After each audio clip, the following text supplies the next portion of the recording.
Maggie! Oh my goodness me!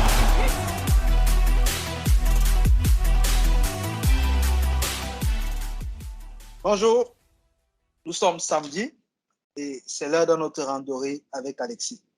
Aujourd'hui, j'accueille Mathieu Otu Etoga, ou comme on prononce normalement chez nous, Otu Etoga Mathieu, parce que ça commence toujours par les patronymes. Ceinture noire de judo, un excellent animateur du judo. C'est quelqu'un qui, même en étant pas au Cameroun, réussit à faire parler du judo camerounais tous les jours. Parfois en bien, parfois en moins bien, mais il a ce mérite-là de faire bouger les choses, de faire avancer le débat. Bonjour Mathieu, comment tu vas? Bien, Mathieu Etoga, il va très bien. Mathieu Otu Etoga, comme tu l'as si bien dit. Je vais bien, je vais très bien. Passionné de judo, passionné de sport. Je suis un sportif compulsif. Donc tu consommes tout ce qui est sport. Mais dis-moi, Oui. avant qu'on en a le vif du sujet, est-ce que tu peux te présenter? Parce que peut-être qu'il y en a encore qui ne te connaissent pas. Je veux dire, c'est possible. Donc pour ceux-là, qui es-tu? D'où vient Mathieu? Et Yeah. où est-ce qu'il va? Je m'appelle Otu Etoga Mathieu. J'ai 46 ans aujourd'hui. Je pratique le judo depuis l'âge de 4 ans. Je suis un passionné de sport. Je suis enseignant aujourd'hui, enseignant de judo. J'ai un DE, un DGEPS, judo, option judo, jiu-jitsu. Et j'entraîne dans un club dans les Saunes, dans le 91. Et par ailleurs, j'ai ouvert une entreprise de transport de personnes, donc je suis aussi entrepreneur. Et je suis impulseur de plusieurs concepts, le DR Randonnée de l'année, et Toga Cop. Et récemment, nous avons mis en place le dojo Etoga. Voilà. Et pourquoi je parle tout de suite du dojo Etoga? Parce qu'il y a un concept dans le dojo Etoga, il y a le 2-0 le dimanche, qu'on ouvre à tous les autres clubs qui veulent partager avec nous la vision de la voie de la souplesse qui est le judo, notamment. Voilà. Dans le dojo Etoga, il est situé où, à l'Essonne, ou il est situé au Cameroun? Alors, le dojo Etoga est au Cameroun, dans le quartier Biémassi, le lieu dit Carrefour Kaka, un peu sur la montée de Montée-Jouvence. Dans ce dojo-là, on ne pratique pas que du judo. On est en train de mettre en place d'autres disciplines comme le karaté. On essaie de voir si on peut avoir aussi la lutte, l'aérobic. Donc, c'est vraiment quelque chose où on va pratiquer le sport santé d'abord, parce que c'est une des missions. Parce que quand on parle souvent du judo, on parle beaucoup plus du volet compétition. Mais on oublie que de plus en plus, on oublie que le judo est un art martial et nous le pratiquons d'abord pour la santé. Et ensuite, maintenant, ceux qui veulent bien faire l'aspect sportif, bien évidemment, il n'y a pas de souci avec ça. Voilà. C'est vrai, parce que très souvent, la partie qui brille le plus ou qui se fait le plus remarquer, c'est la partie sportive. Mais dans les faits, ceux qui pratiquent le plus de judo sont les gens qui font le judo santé. C'est la plus grande majorité des pratiquants. Tout à fait. Et parfois, c'est ceux dont on parle le moins. Toi, quand tu étais beaucoup plus jeune, est-ce que tu faisais du judo santé? Est-ce que tu faisais la compétition? Je faisais la compétition. C'est-à-dire que, bon, non, j'ai commencé d'abord par judo santé. Parce que comme j'ai commencé à l'âge de 4 ans, je ne faisais pas tout de suite déjà les grosses compétitions, mais c'était d'abord judo santé. C'était, à cette époque-là, on apprenait ça parce qu'il fallait se défendre. Et puis, ça permettait de te canaliser. Et le fait que tu sais que tu as une arme te rassure, en fait. Et tu es peut-être un peu moins agressif que certaines personnes, naturellement. Donc, j'ai Je commencé peux par le sport confirmer. santé et c'est après que c'est devenu la compétition vraiment où je m'entraînais. Il y avait des moments, je pouvais m'entraîner 3 fois par jour.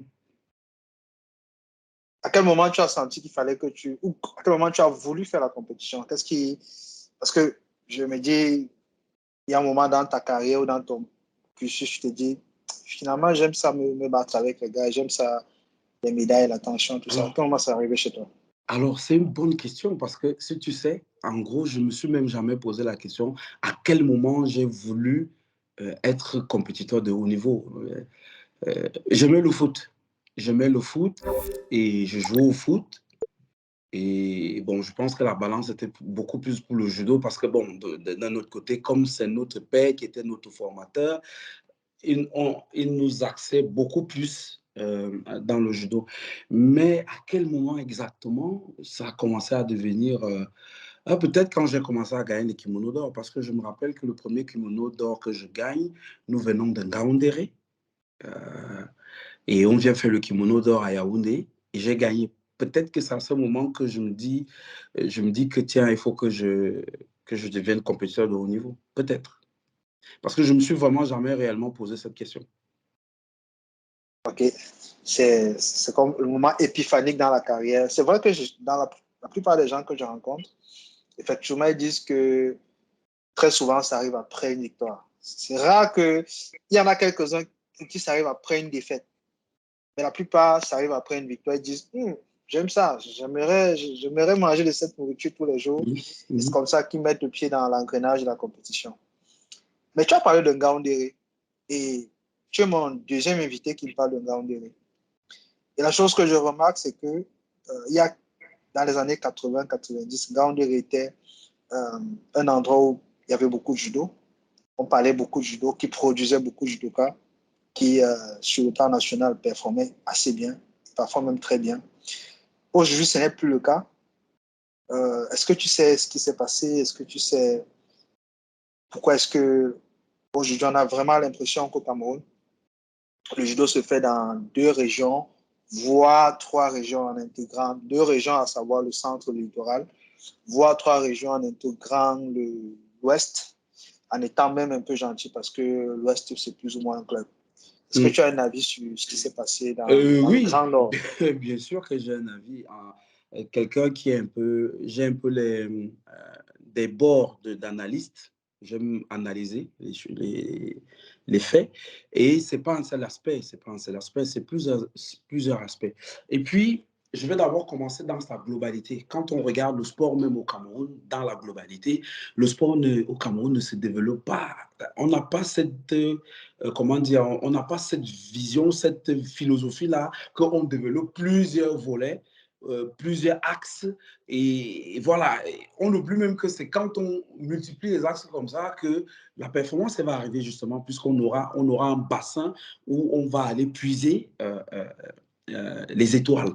Donc, quand au constat donc, général, parce que même quand vous regardez le football, nous prenons la discipline qu'on présente chez nous comme le sport roi, vous allez voir qu'il y a des zones où on ne parle pas de football.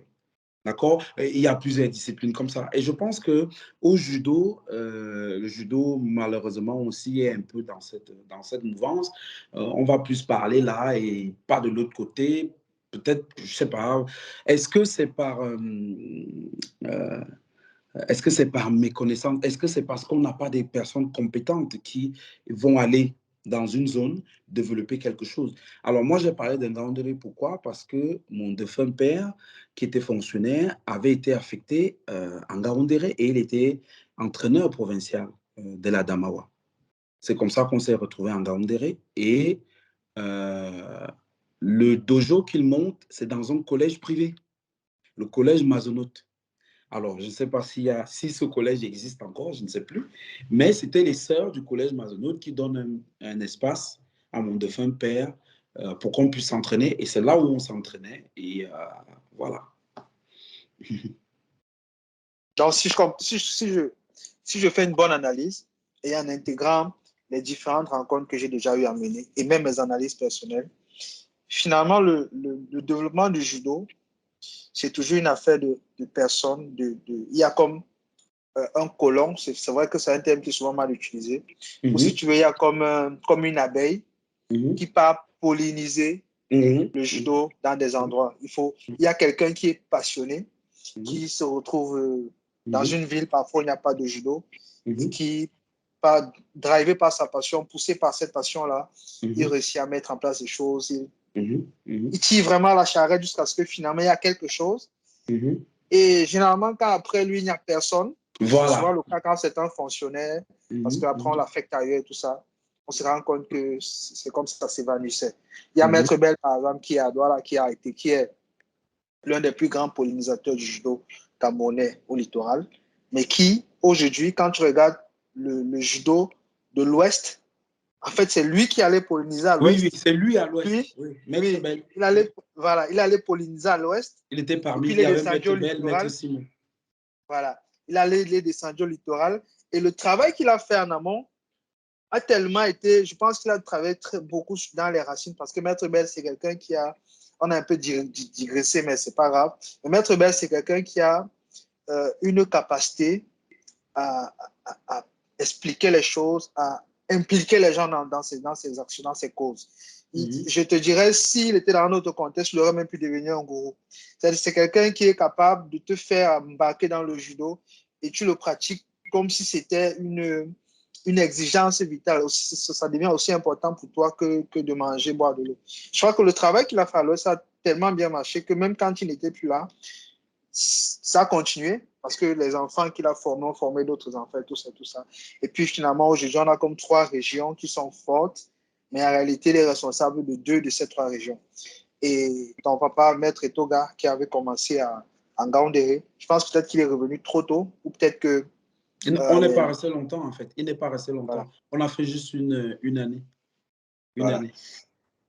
Donc, je voulais vraiment peut-être expliquer ça à nos auditeurs que le judo, finalement, il ne se crée pas ex nihilo. On ne le décrète pas. Ce n'est pas en posant un tatami quelque part que le judo se crée. Le judo se crée quand on envoie c'est quand une personne passionnée se retrouve à un endroit. Et maintenant, c'est lui qui est capable de mettre des choses. Et c'est grâce à lui que même si on envoie, même si c'est 2 ou 3 éléments à tatami, que les choses se font, que la magie s'opère. S'il n'y a pas cette personne-là, en général, ça ne fonctionne pas. Alors peut-être que c'est pour ça que j'ai évoqué un peu j'ai parlé un peu de compétences en fait. C'est ça que j'ai dit, c'est peut-être ça aussi, le fait que ce que tu viens de relever, le fait que est-ce que dans la vision globale, est-ce qu'on ne devrait pas donc mettre, on dit bon, allez, à telle zone, on va avoir on appelle ça comment quoi, tel point focal, par exemple. Et imposer un peu que dans cette zone-là, nous voulons que vous ayez un calendrier, nous voulons que vous ayez des activités, d'échanger avec, en fait, comme si on mettait en place une plateforme, un forum, où les gens de toutes les zones du Cameroun viendront. Ça aussi, une des difficultés qu'il y a en Cameroun, c'est la communication. Tu sais très bien, je sais, on a toujours ce truc-là que l'oiseau qui parle beaucoup ne conçoit pas son nid. Voilà, le silence est d'or. Il ne faut pas trop parler. Vraiment, c'est les actions. On ne pose que les actions. Vraiment, il faut seulement poser les actions. Mais quand tu parles trop parler, c'est maladie. Or, la communication est quelque chose d'essentiel dans le partage. Si nous ne communiquons pas entre nous, comment vous voulez qu'on développe les 10 régions du Cameroun? On va passer par la communication. C'est possible. On va passer par la D'ailleurs, communication. les randonnées qu'on mène, c'est une tentative de raconter les histoires du judo, de faire en sorte que les gens sachent que le judo, c'est peut-être plus que ce qu'on a l'habitude de voir. Ce sont des hommes qui ont fait des choses avant nous, qui nous ont légué quelque chose, nous ont légué un patrimoine qu'on doit chérir, qu'on doit développer, et puis léguer à ceux qui viennent après nous. C'est faire en sorte que nos pratiquants de judo se disent que le judo n'a pas commencé avec Maurice Wiesel, ça a commencé bien avant. Bien avant, bah oui. Bien avant les dons de l'affiche, ça a commencé bien avant. Tout ça, il y avait des gens qui sont arrivés, qui se sont battus, qui n'avaient rien. Et puis, on a même eu une histoire avec la partie sportive qui est très belle et qu'on ne raconte souvent pas assez. Donc oui, il faut communiquer. Bah oui. Maintenant, l'enjeu, c'est faire en sorte que, en faisant le plan, en disant, bon, on veut développer le jeu dans ces régions et qu'on sort, que ceux qui sont à la baguette dans ces régions-là soient effectivement passionnés. Parce que, je peux te dire, il y a de cela, je pense, 6 ans, 6 ou 7 ans, on avait sorti un truc qu'on appelait des pôles. On a sorti des pôles là, un truc des pôles. Je crois qu'on avait essayé un peu d'imiter ce qui se faisait en France ou dans d'autres pays. Mais quand tu voyais le truc là, ceux qui étaient associés au pôle, donc ceux qui devaient travailler dans ces pôles-là, ce n'étaient pas des gens qui transpiraient la passion. Et conséquence, toute logique, aucun pôle n'a fonctionné. Au jour d'aujourd'hui, aucun pôle n'a fonctionné. Et d'un point de vue administratif, ces pôles existent toujours parce qu'on a fait la note pour les créer. On n'a pas fait une note pour dire que leur existence est révoquée. Il n'y a rien, non. Techniquement, on a toujours des pôles qui sont situés quelque part avec des gens qui sont responsables de ça. Mais il n'y a rien parce qu'il n'y a pas la passion. Mais maintenant, comment on fait pour que les gens qu'on envoie soient passionnés? Alors, j'ai pas, comme je dis toujours, j'ai pas une solution miracle. Si je savais où elle était la solution miracle, je vais aller très vite. Hein. Obélix, lui, il est tombé dans la potion directement. Donc, lui, il arrivait peut-être peut-être tout le monde. Astérix, lui, il avait besoin d'aller la puiser pour... Donc, il n'y a pas de solution miracle. Mais quand même, on peut poser, comme tu viens de dire, on peut poser une analyse. Pourquoi ça ne marche pas? Une des choses, c'est qu'on ne peut pas mettre en place un système et ce système-là, on ne l'évalue pas. On doit l'évaluer.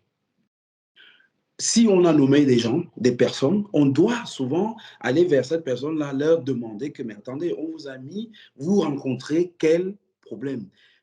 Nous pouvons vous aider à tel niveau ou pas, ou voilà. Et tout passe par quoi encore? On revient dessus, c'est la communication. Parce que les pôles, j'étais parmi les personnes, quand tu parles de ça, j'ai souri là tout à l'heure, parce que j'étais parmi les personnes qui avons pensé à un moment donné que de ce que moi, enfin moi je vis dans un environnement où il y a les pôles. Mais attention, mais même ici, les pôles sont remis en question en fait. Hein, parce qu'on s'est rendu compte que eux-mêmes aussi, ici, qu'est-ce qu'ils ont fait? Ils ont mis des personnes qui n'étaient pas très compétentes, notamment sur le plan technique.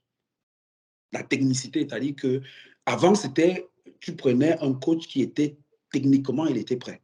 D'accord? Ils ont commencé à faire un peu, d'ailleurs, nous avons hérité ça de la francophonie. C'est le frère du frère qui connaît le frère qui est là. Il est compétent, il n'est pas compétent, on le met là. Et eux-mêmes, dans leur système ici, ils ont commencé à se rendre compte que les pôles, ça ne donne plus. Parce que qu'est-ce qu'ils font dans les formations en pôle? Ils forment en masse. Beaucoup de chikomi, beaucoup de randori, tous les week-ends en compétition. Or, le judo a tendance à se professionnaliser dans le sens où on va suivre, on ne suit plus forcément un groupe, on va suivre des individus. Et comme ça, les séances d'entraînement seront adaptées à cet individu-là. Parce que ce n'est pas tout le monde. Par exemple, si tu as une filière aérobique très forte, peut-être qu'au niveau de la puissance, tu ne seras pas puissant. On va compenser en mettant la puissance. Maintenant, si tu es puissant, on va compenser en mettant... Est-ce que c'est tout le monde? On prend tout le monde, on te met au pôle, on commence, on te bombarde les outils komi, nage komi, chikomi, nage komi, randori, randori. Et on ne vous montre plus la technique même. À un moment donné, tellement tu as fait ça que le positionnement, le placement que tu devrais avoir pour faire certaines techniques, tu n'as plus. Tu deviens seulement à faire. Donc, eux-mêmes, ils ont commencé à se poser des questions dessus. Et les clubs ont commencé, ont repris la main à eux-mêmes former, à eux-mêmes suivre leurs athlètes de haut niveau. Tu vois, par exemple, un club comme le PSG, leurs athlètes ne vont pas en pôle. Tu vois, ils sont au PSG. Et donc, eux-mêmes, ils suivent leurs gars.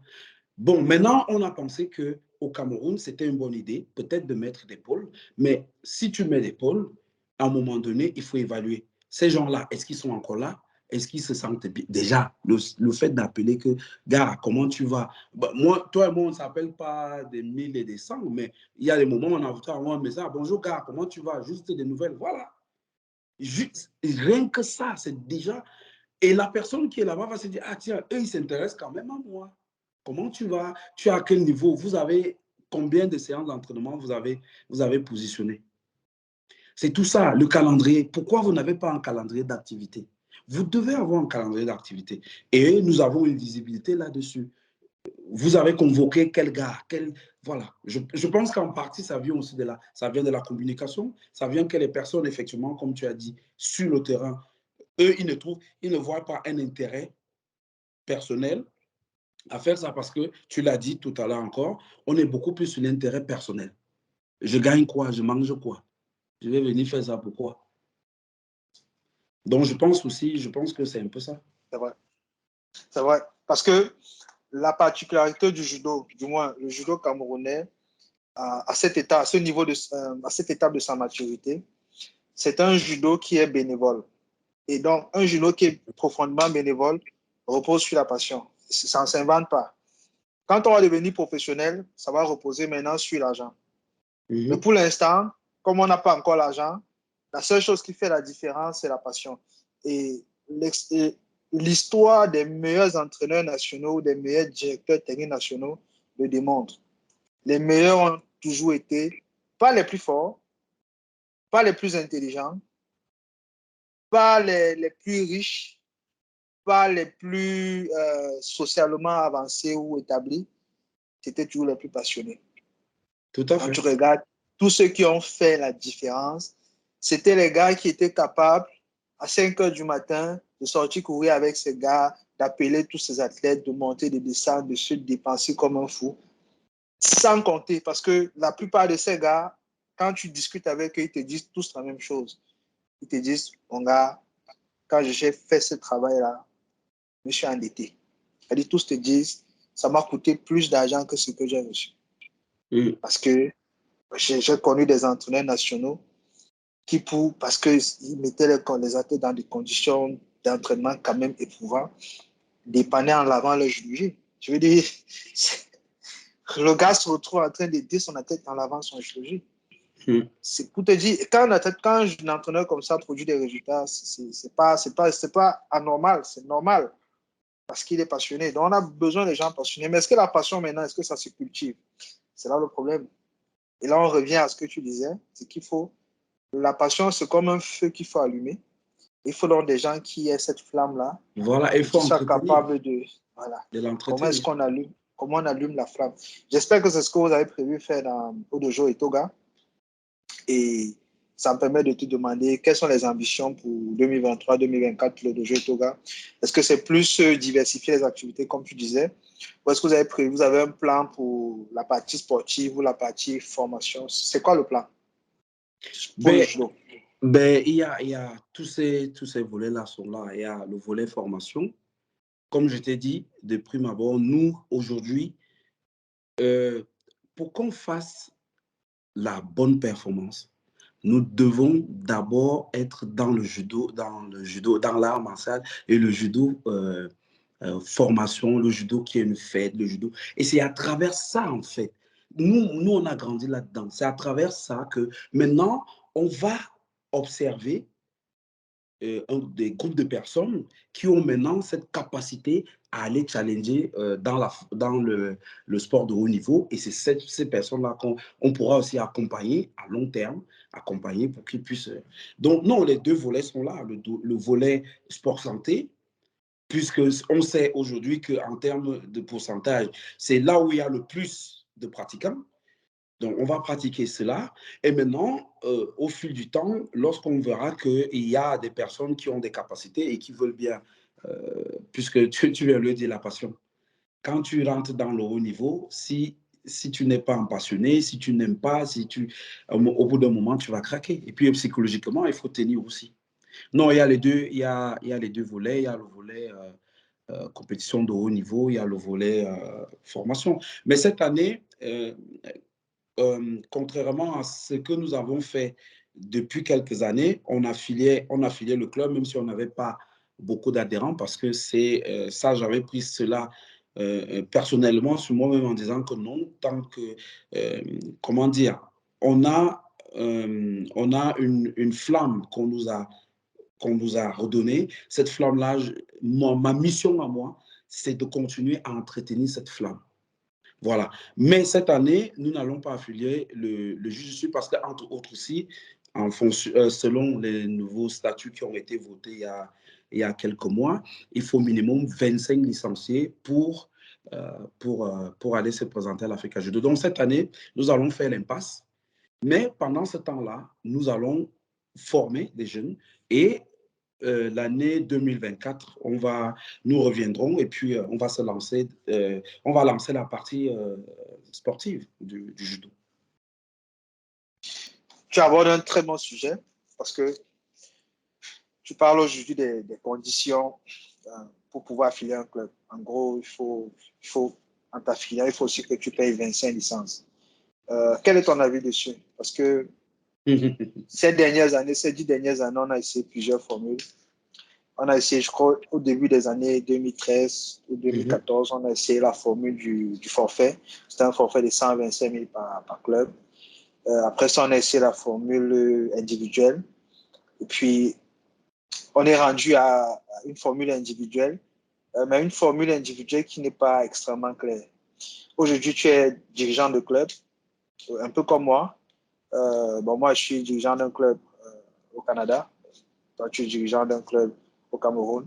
Quel est ton point de vue de dirigeant aujourd'hui sur les conditions ou sur la configuration que la FECAJ doit adopter pour travailler avec elle?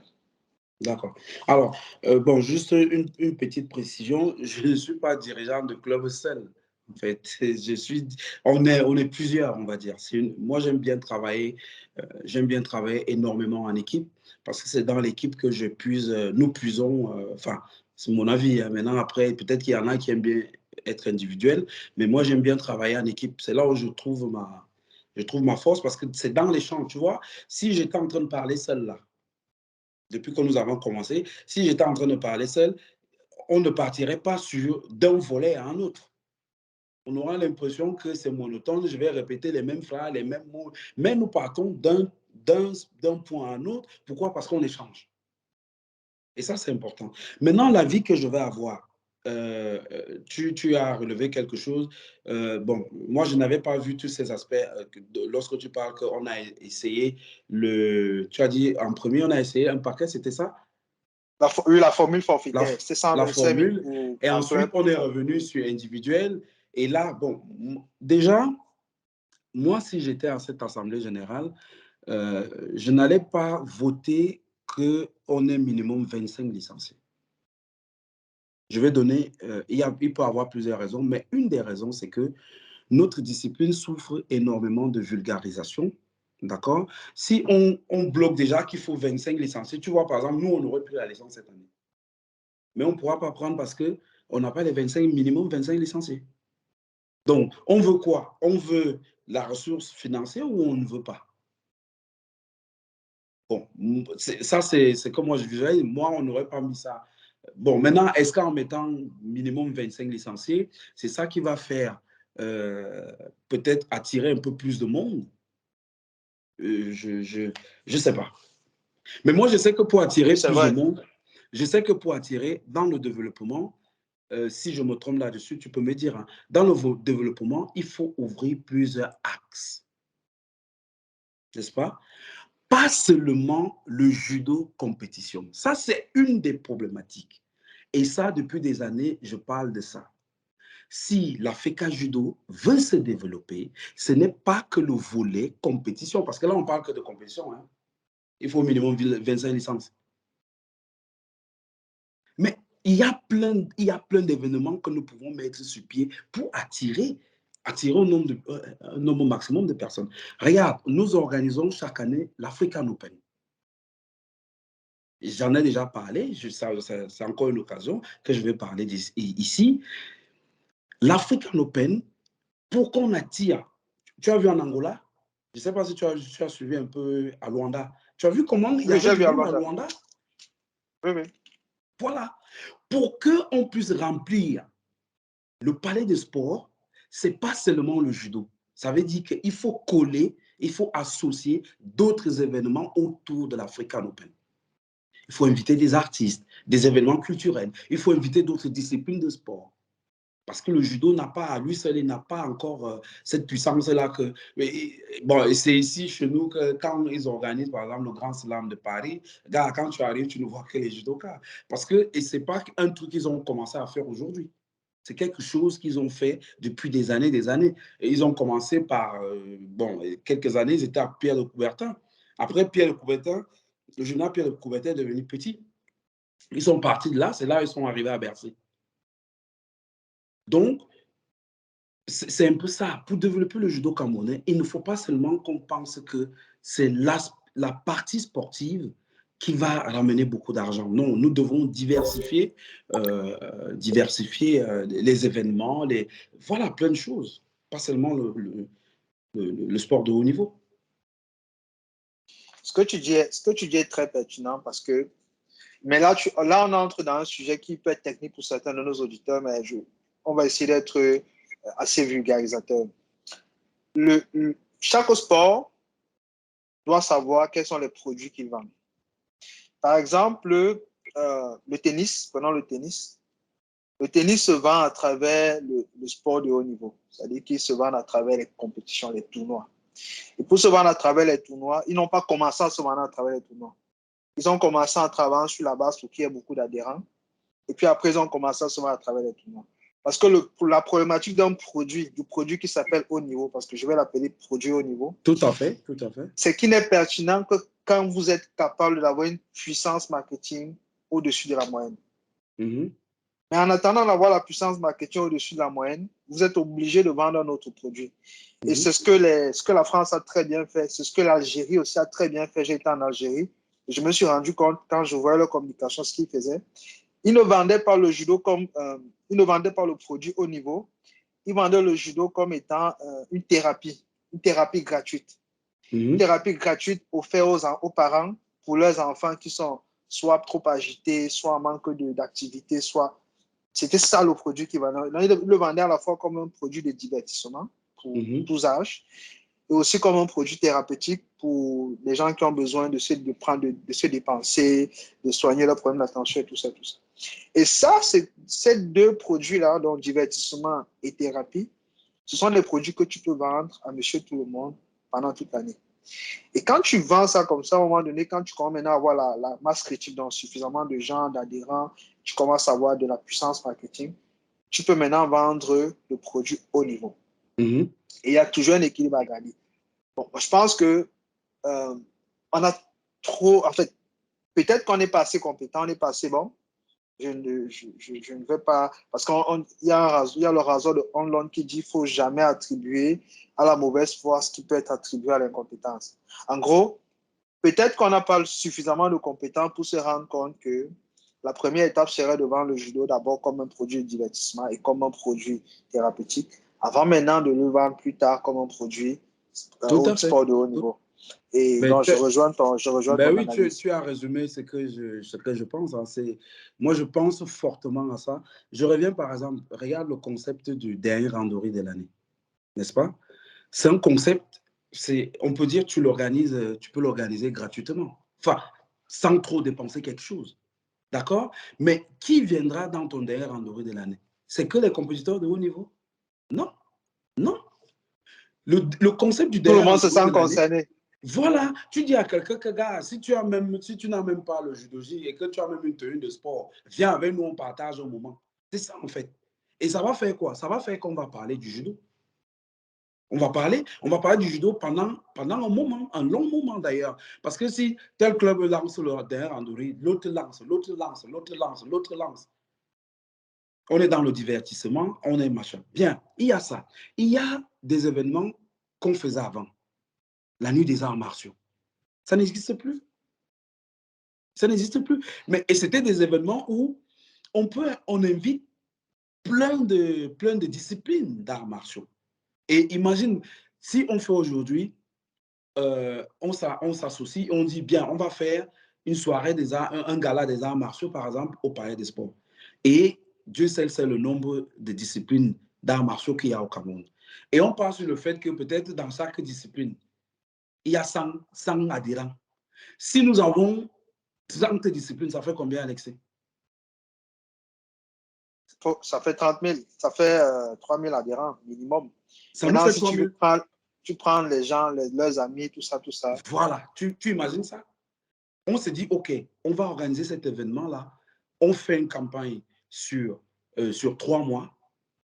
Mais tu vas voir que... Moi, je me rappelle, on était gamin, on faisait la nuit des arts martiaux, c'était au Mateko. Et le Mateko était blindé. Chaque discipline venait, il y en a qui présentaient leur kata, il y en a qui présentaient. C'était l'occasion aussi où on présentait, puisque chez nous aussi, il y a un événement, par exemple, qu'on ne veut pas mettre en place. Je ne sais pas pourquoi, dans le judo, c'est Kagami Biraki. Pourquoi Kagami Biraki? Parce que quand on a formé les ceintures noires, il faut qu'on leur mette leur ceinture. Le passage de grade dans la vie du judoka, c'est un événement important. Quand je vois aujourd'hui, moi je saigne. Quand je vois aujourd'hui des sixièmes dan, on sort juste les notes, sixième dan, on ne sait pas où on leur remet leur grade. Et vraiment, copions même un peu même ce que les autres font. On fait une cérémonie, imagine, on dit à la fin de chaque année, décembre, on va faire un événement Kagami Biraki.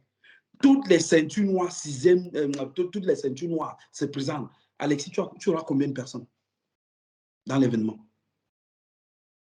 C'est Comme pour les l'occasion. galons. Voilà, c'est l'occasion que celui qui vient du nord là, il va donc voir quand on parle de Maître Ben. Ah, j'entendais Maître Ben. C'est le Maître Ben là ici. Ce sont plusieurs événements comme cela qui vont faire en sorte que les gens, on vend effectivement, on va présenter, c'est divertissant, et puis voilà, et il y aura, quand les gens, ah, c'est le judo, hein, mais je crois que le judo, on dit souvent que le judo, moi je me rappelle quand on était gamin, on disait que le judo, c'est un sport de femmes, ah, ils s'attrapent, c'est les gens qui s'attrapent, ils se jettent par terre là. Mais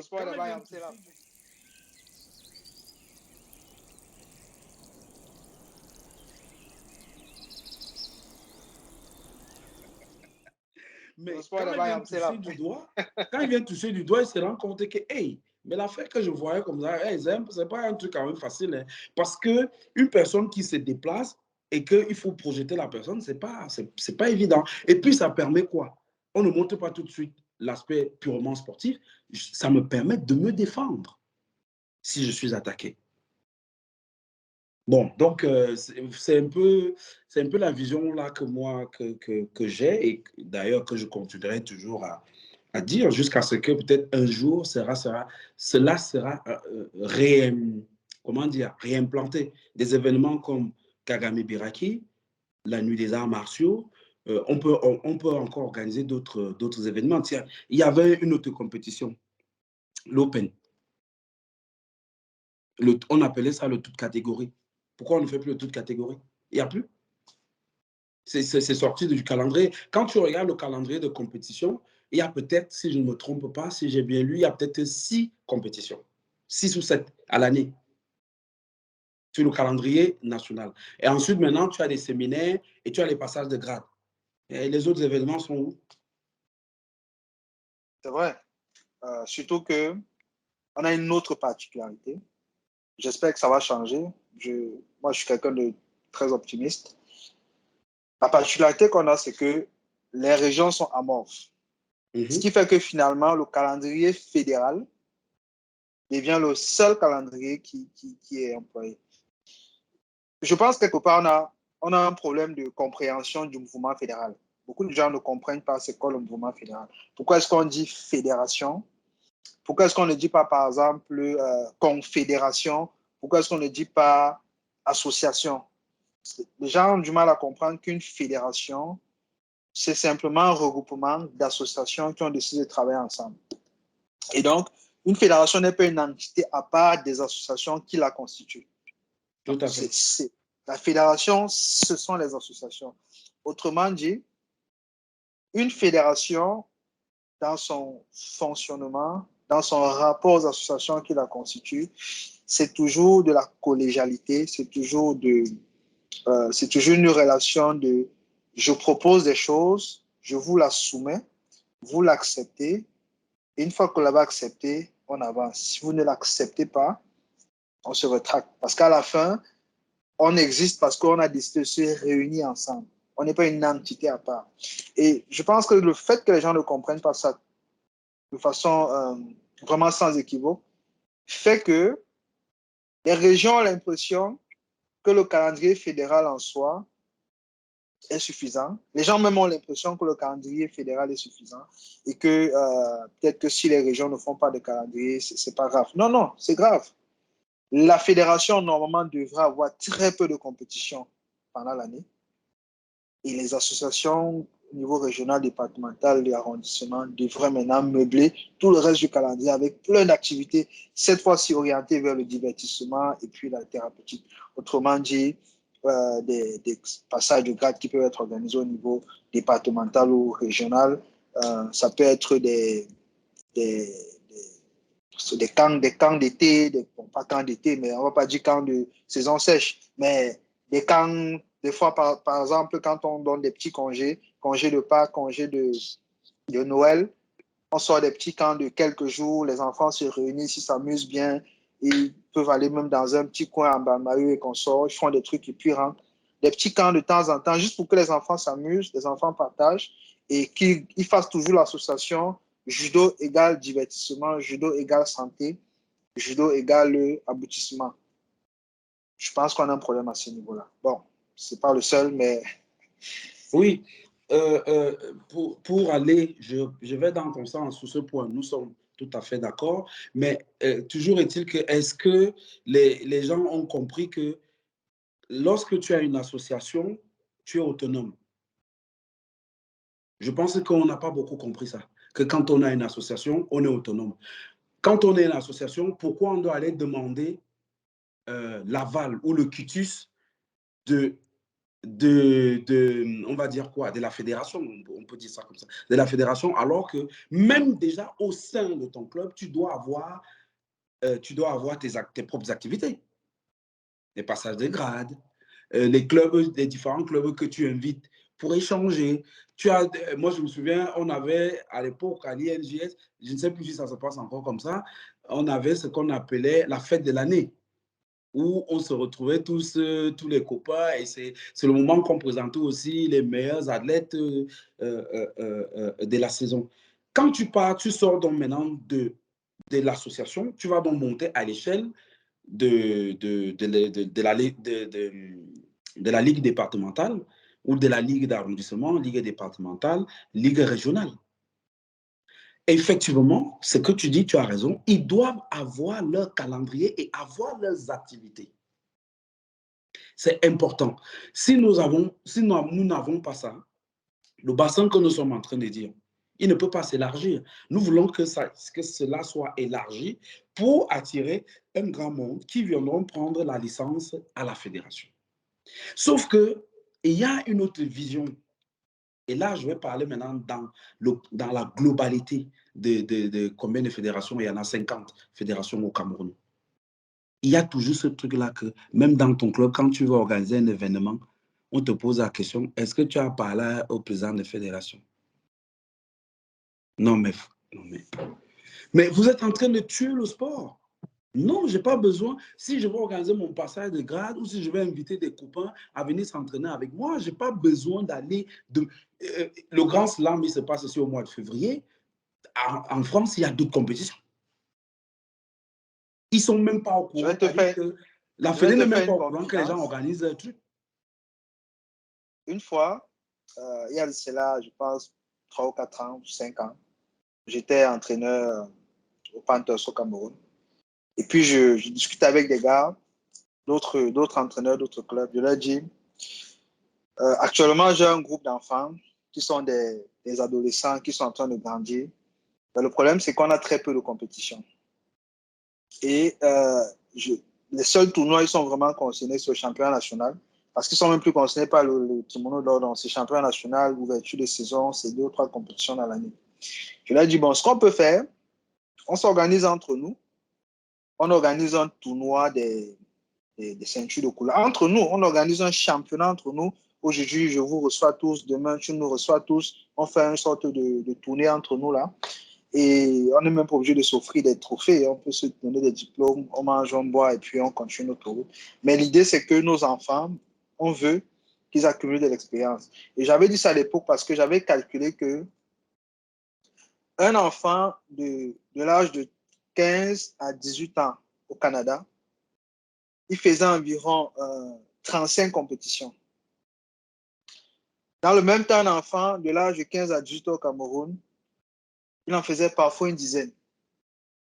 Donc, j'avais expliqué à mes collègues que Ça veut dire que théoriquement, quand un de vos enfants ici sort à 18 ans et qui peut affronter un Canadien dans un Open quelque part dans le monde, il a un déficit de tournoi qui fait que c'est comme si lui, il avait 18 ans et l'autre avait 21 ans. C'est-à-dire, il a comme 3 ans de compétition en moins que l'autre.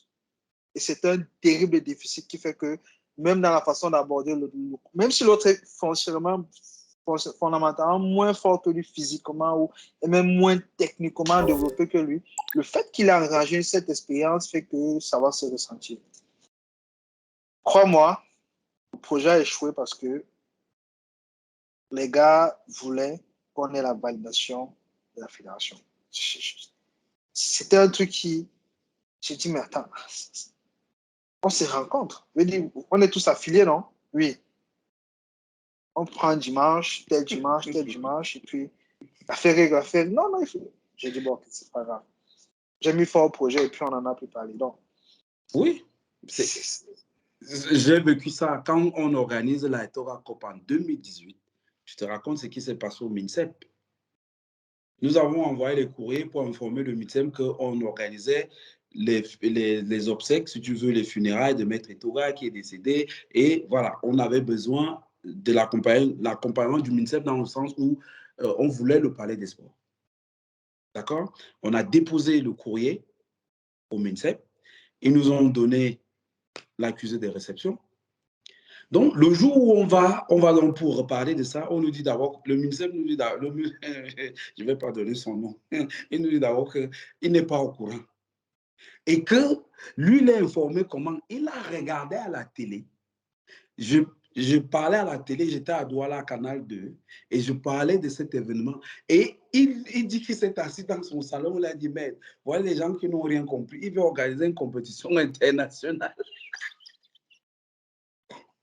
Mais non, on n'organise pas une compétition internationale, on organise une animation. Basique. Pas basique. Et donc, le chef, le directeur, il demande, il dit donc, mais le courrier où? Il disait, ils ne savent pas. Nous, on sort maintenant le courrier, on dit, tenez, ah, ok, mais le courrier a été déposé ici, mais voilà la date. Mais comment on n'est pas au courant? On dit, mais voilà, ça a été déposé là. Ils disent, ok, comme c'est fait comme ça, bon, on va faire en sorte que on vous accompagne sur le palais, le palais des sports, et puis vous aurez la structure et vous allez organiser votre événement parce que quelque part aussi pour eux, c'était un hommage qu'ils voulaient rendre aussi à Maître Etora en nous accompagnant là-dessus.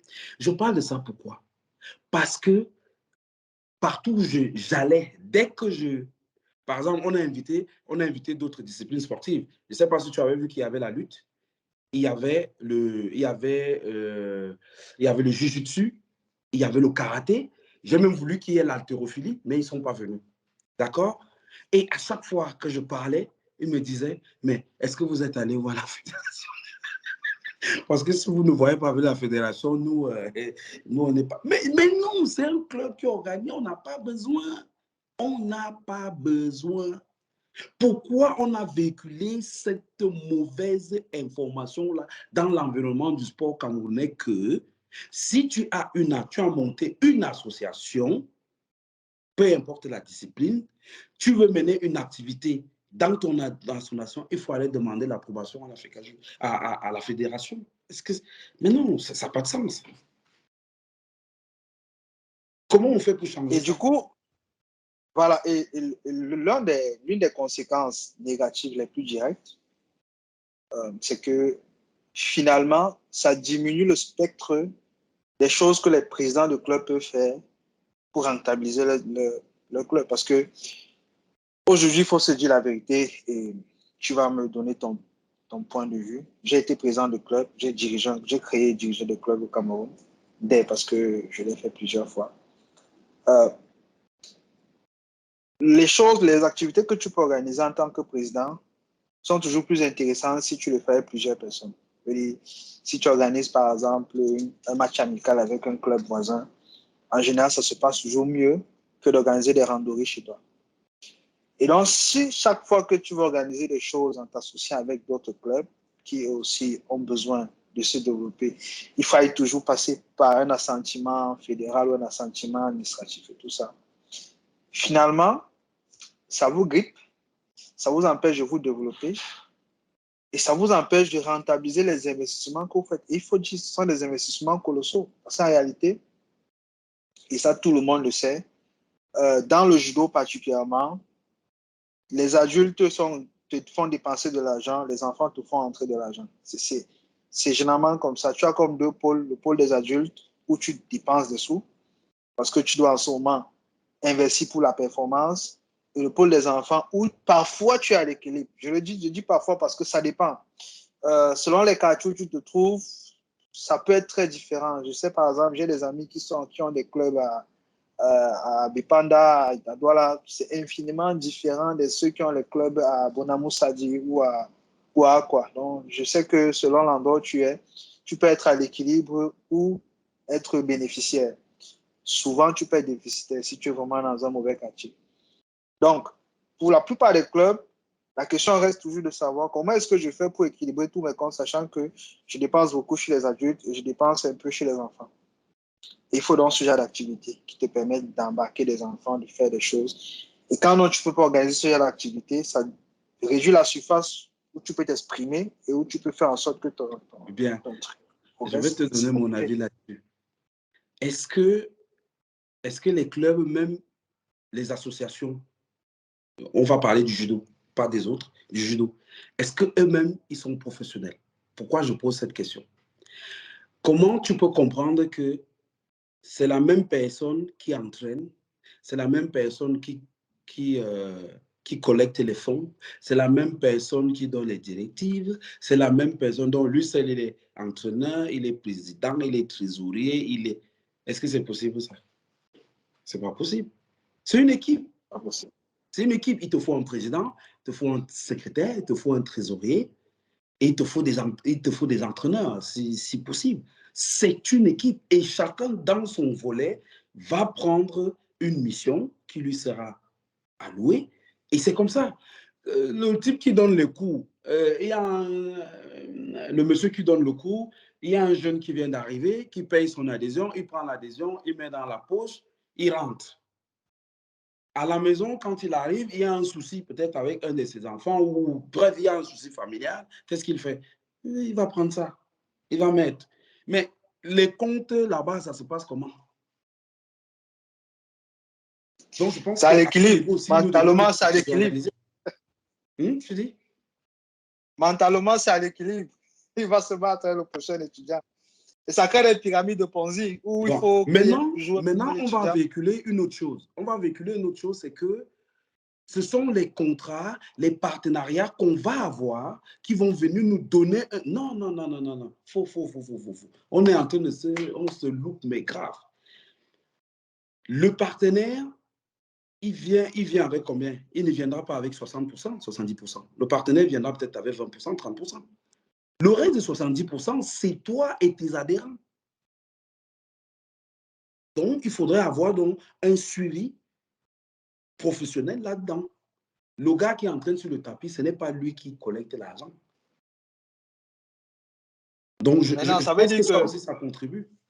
Oui, ça veut dire que ta position, c'est que les clubs doivent être professionnels dès le départ. Oui. Mais comment tu fais pour être à l'équilibre? Parce que si tu prends un entraîneur, tu prends quelqu'un qui est un préposé au ménage, tu prends, je ne sais pas, un trésorier comptable, tout ce qui est administration, ou une assistante administrative, ou un assistant. Ça te fait minimum 3 salaires que tu dois déjà gérer. Comment tu le fais quand tu es dans un contexte où tu fais du judo? Comment est-ce que tu te débrouilles? Alors, là, tu as parlé, en réalité, bon, moi, je vais parler un peu de ce que moi, je vis ici. En réalité, dans le club, les seules personnes qui ont un salaire, c'est les encadreurs. En principe, les secrétaires et trésoriers, généralement, c'est des bénévoles. Maintenant, on peut peut-être, de temps en temps, on s'arrange que, bon, de temps en temps, on va te donner un billet parce que tu donnes quand même de ta personne. Donc, les seules personnes que tu peux rémunérer là, c'est les entraîneurs. Les autres, en réalité, ils font du bénévolat. Et chez nous, nous n'aimons pas beaucoup le terme bénévolat. On trouve que le bénévolat, c'est vraiment ben, ce que nous faisons là, c'est du bénévolat. L'échange qu'on va avoir là, ça va enrichir certaines personnes ou pas, mais c'est du bénévolat, gratuitement. Quand je me déplace, je vais au Cameroun, j'ai toujours un sac où je mets des judogi. Et qu'est-ce que je fais? Les gens pensent que c'est gratuit. Non, ce n'est pas gratuit. J'ai payé les kilos là. J'amène, mais je donne. Qu'est-ce que je fais là? C'est du bénévolat. Pour encourager un jeune ou pour encourager aussi un ancien qui a peut-être arrêté et qui veut reprendre dans l'activité. Chez nous, on pense que non, le bénévolat, c'est oh, si tu fais du bénévolat, c'est que tu es un pauvre type, c'est que non. Non, non, c'est le partage en fait. C'est cet amour-là, on a parlé de ça tout à l'heure, cette passion-là. Alexis, quand je vais au Cameroun, je vais dans des clubs, je vais donner des cours, je fais quoi? Je ne suis pas payé, c'est du bénévolat. Il y a des gens que tu fais venir, ils vont payer et ça coûte cher de le faire. Ben oui, je ne te cache pas, je suis des athlètes en termes de préparation mentale. Personne ne me paye. Je ne demande même pas qu'on me paye. C'est du bénévolat. Par contre, si tu prends quelqu'un, une autre personne, ça coûte cher. Mais comme moi, je le fais, que c'est du bénévolat, on pense que c'est... ça ne vaut même rien ce qu'il fait. La préparation mentale dans le haut niveau, c'est 80%. Tu peux faire la technique comme tu veux. Tu peux faire le physique comme tu veux. Si mentalement, là-dedans, tu as toujours un moral bas, oui, certains combats, tu vas gagner, mais est-ce que tu vas gagner une compétition? Pour gagner une compétition, il te faut gagner au moins 6 combats. Et il faut être solide mentalement. Donc, les gens ont peut-être certaines personnes perçoivent la notion de bénévolat comme quelque chose de dégradant, comme quelque chose de... Non, le bénévolat, c'est une force. Le bénévolat nous permet d'avancer. Ça nous enrichit, personnellement même. L'échange que nous avons là, je vais partir de là, voilà, enrichi. Ça va me permettre, moi, d'aller encore faire une recherche. Parce que j'aime bien analyser, j'aime bien comprendre pourquoi il y a eu ça, pourquoi il y a eu ceci, pourquoi il y a eu cela. Et c'est cette petite expérience-là que j'essaye d'impulser autour de moi et dans l'environnement du judo camerounais, parce que le judo camerounais m'a tout donné. Si j'étais gendarme, j'étais dans une unité d'élite. Si j'ai été dans cette unité d'élite, c'est en partie grâce au judo. Si j'ai pu voyager, c'est en partie grâce au judo. Si j'ai été médaillé africain, c'est en partie grâce au judo. Je suis arrivé en Europe, c'est en partie grâce au judo. Donc, le judo, quelque part, je dois énormément au judo. Et aujourd'hui, je me sens redevable. C'est pour ça que je donne. Je ne compte même, je n'ai même pas envie de compter. Parce que si je commence à compter, gars, rien que pour faire descendre le matériel, le tatami, on a fait descendre 200 mètres carrés de tatami. En termes de douane, en termes de transport. Je peux te dire que ça n'a pas été facile. Trouver même déjà le local. Trouver le local où nous allons entreposer ce matériel-là.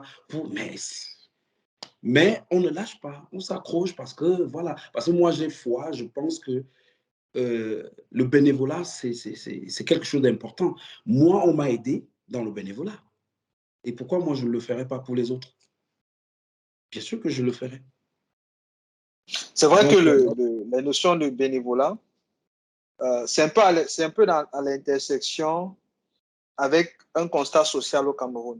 Parce que le bénévolat qui est en fait, c'est une manifestation très matérielle de ce côté altruiste que nous avons, c'est-à-dire des gens qui aiment faire don de soi et qui, matériellement, dans la vraie vie, sur le terrain, font des choses concrètes parce qu'ils aiment faire don d'eux. C'est de plus en plus difficile au Cameroun parce que la vie est devenue déjà de plus en plus difficile.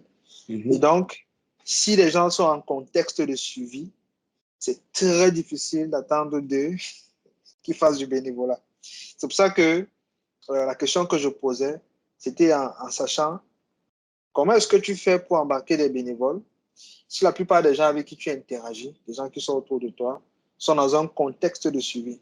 J'ai connu J'ai une entreprise qui fait dans tout ce qui est recrutement, tout ça, tout ça. Je sais à quel point des gens sont prêts à accepter des salaires pas très élevés. Du moment où ils peuvent passer toute la journée quelque part. Donc, ce gars qui doit, par exemple, passer toute la journée, je te donne un exemple simple.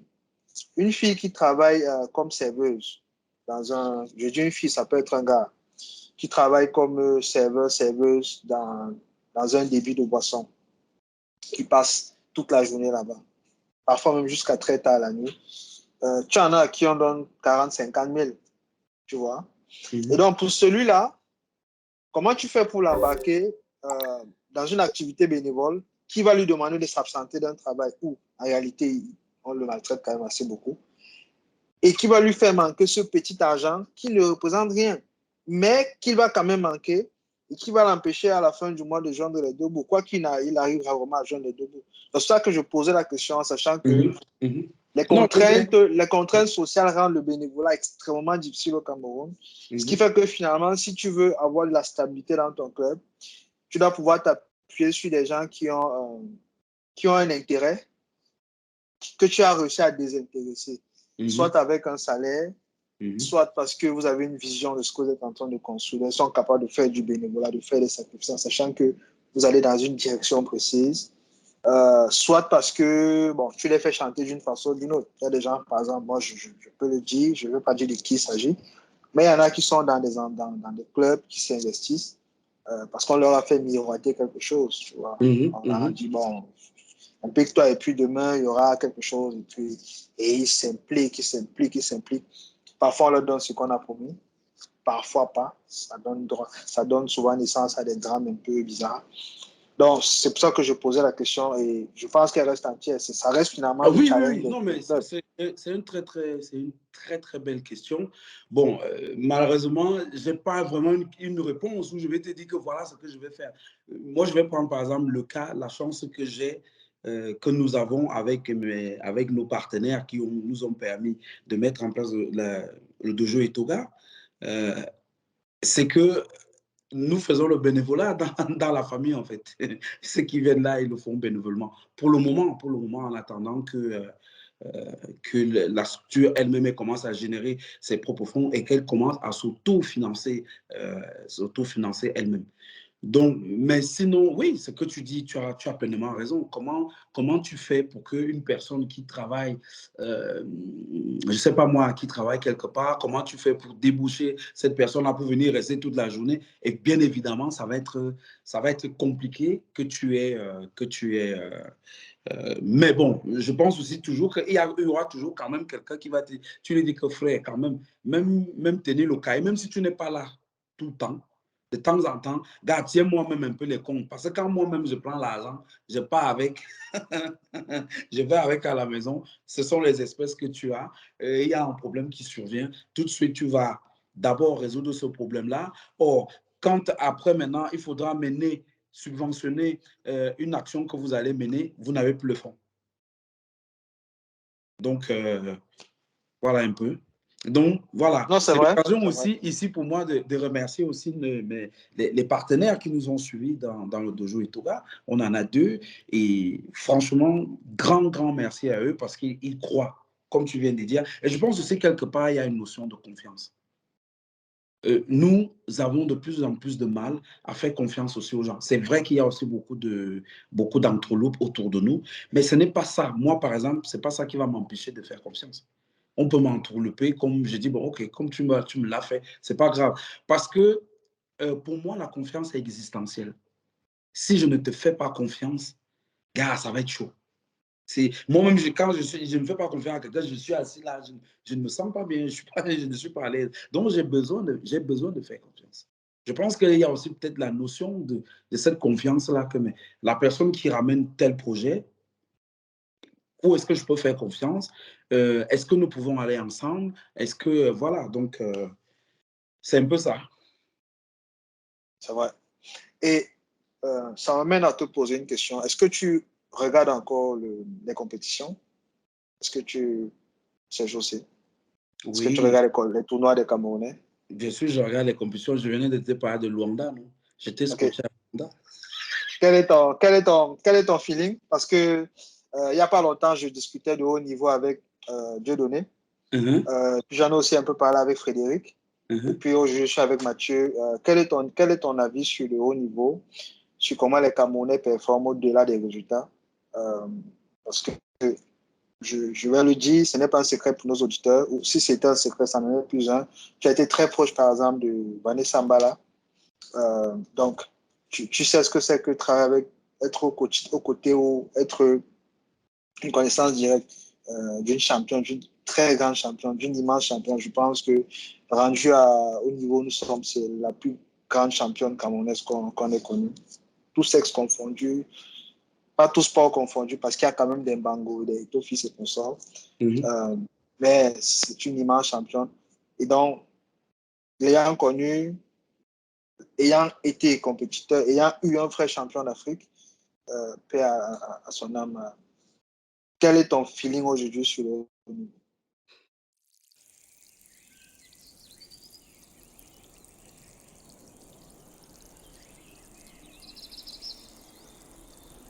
Alors, je suis l'actualité du judo camerounais au fil. Hein. Je sais par exemple que ce week-end-là, il y a le championnat cadet. Je sais que le 22, il y a le championnat du Cameroun parce qu'il y a des athlètes, comme je t'ai dit, que j'ai triés au volet et que j'essaie de mettre en place ce qui est un peu inédit chez nous, c'est la préparation mentale. OK. Donc, je suis vraiment l'actualité du judo camerounais. Ce que je trouve aujourd'hui dans le haut niveau du judo camerounais, au niveau de la performance, il y a quelque chose qui est parti. Qu'est-ce qui est parti? C'est l'ambiance. L'ambiance est partie. De ce que nous, on faisait et de ce que je vois. Je vais prendre un exemple. L'équipe nationale du Cameroun, avant qu'il n'aille, je ne sais pas où, à Tunis ou à Luanda, était en stage. Ils étaient en stage où? Comment? Avant, c'est à la radio qu'on faisait le communiqué pour dire que l'équipe nationale du Cameroun est en stage. Et on mettait 4 par catégorie. Ça permettait d'avoir des sparring. Ensuite, l'équipe nationale c'était ouvert aux autres. Moi, je me souviens, on nous disait, même avant que moi je ne sois même à l'équipe nationale, on nous disait, même si on ne t'a pas retenu, viens t'entraîner. Aujourd'hui, l'équipe nationale n'est plus ouverte. Les gens, ils s'entraînent, on ne sait pas où ils s'entraînent. Aujourd'hui, ils n'acceptent plus. C'est-à-dire que quelqu'un d'autre vienne à l'équipe nationale, par exemple, ils ont fait, je vais prendre un exemple, ils ont fait une programmation où ils ont fait, et ils viennent faire intervenir une autre personne que les entraîneurs nationaux. Bon, peut-être que je n'ai pas cette info, mais de ce que je vois, ça ne se passe plus comme ça. Or, en termes d'échange, les entraîneurs nationaux, d'ailleurs, devraient continuer à échanger avec les autres. Tu ne peux pas t'asseoir et penser que tu as le monopole de l'entraînement. L'entraînement, c'est la recherche. Ce qui marche avec toi, Alexis, ne marche pas forcément avec Pierre. Ce qui marche avec Pierre ne marche pas avec toi. Donc, dans l'entraînement, on est toujours dans la recherche. Et la performance, c'est ça en fait. La performance, on est toujours, il n'y a pas une recette miracle. Il y a pas on recherche, on cherche, on cherche. Est-ce que tel avec tel marche? Pour comment dire, pour étayer ce que je suis en train de dire, nous, à l'équipe nationale, les athlètes pouvaient coacher les athlètes. Je coachais mon frère, Bernard Etoga. Je l'ai coaché à plusieurs tournois internationaux. Tournoi international de Yaoundé, je le coachais. Championnat du Cameroun, je le coachais. Donc, et quand on regarde aujourd'hui, est-ce que si toi, tu es athlète et que ça ne matche pas avec l'entraîneur, comment on va faire pour communiquer? C'est impossible. Lorsque d'ailleurs, j'ai écouté tout l'échange que tu as eu avec le dollar. Lorsque Franck Moussima gagne les Jeux africains, qui c'est qui l'a coaché? C'est Bernard Etoga. Pour que Bernard Etoga le coach, est-ce que vous savez qu'est-ce qui s'est passé? Franck est arrivé ici, Franck avait il avait des difficultés. Il m'a dit, comment s'appelle Mabobé? Il m'a dit, Mabobé, viens, regarde-moi un peu comment je travaille. J'ai regardé comment il travaillait. Qu'est-ce que Franck avait besoin d'entendre? Il y a un vocabulaire qu'il voulait entendre. Et généralement, les athlètes de haut niveau, c'est ça. Il y a quelque chose. C'est des gens, c'est un peu comme des fleurs qui ont toujours besoin qu'on leur mette de l'eau. Et je lui dis que, mais Franck, il s'entraînait en Géorgie à l'époque. Et son entraîneur là-bas lui disait tout le temps que physiquement, il n'était pas bon. Donc, ça a joué, psychologiquement, ça a joué. Et je lui dis, mais Franck, mais ton entraîneur te raconte des bêtises. Mais gars, tu es fort. Tu as oublié que tu es fort physiquement. Laisse ça. Voilà, il faudrait que tu travailles comme ça. Et je lui ai dit, à cette époque-là, il avait un challenger en Afrique. C'est Darwish. Je suis allé m'asseoir. J'ai regardé les combats de Darwish. J'ai regardé les entraînements de Darwish. Comment il s'entraîne, comment il marche, comment il fait, à quel moment il réagit. Quand j'ai fini de faire ce travail-là, Franck est venu. Je lui ai dit, tu vas battre Darwish. On était chez moi, à l'époque, à Meaux. Je lui ai dit, tu vas battre Darwish. Et je vais te dire comment tu vas le battre. Et je lui ai dit, tu vas faire ça, ça, ça, ça, ça. Donc, quand Ben arrive à l'équipe, Ben a déjà le travail que nous avons fait là. Et Ben sait que, voilà, donc à l'échauffement, avant le combat avec Darwish, il doit se positionner comme Darwish.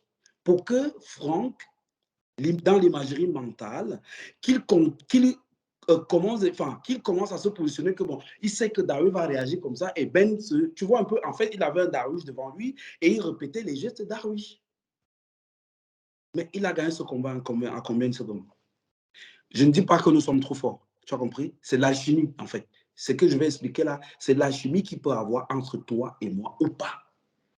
Et aujourd'hui, à l'équipe nationale du Cameroun, on a du mal encore avec ça. On pense que c'est l'entraîneur, il maîtrise tout, il connaît tout.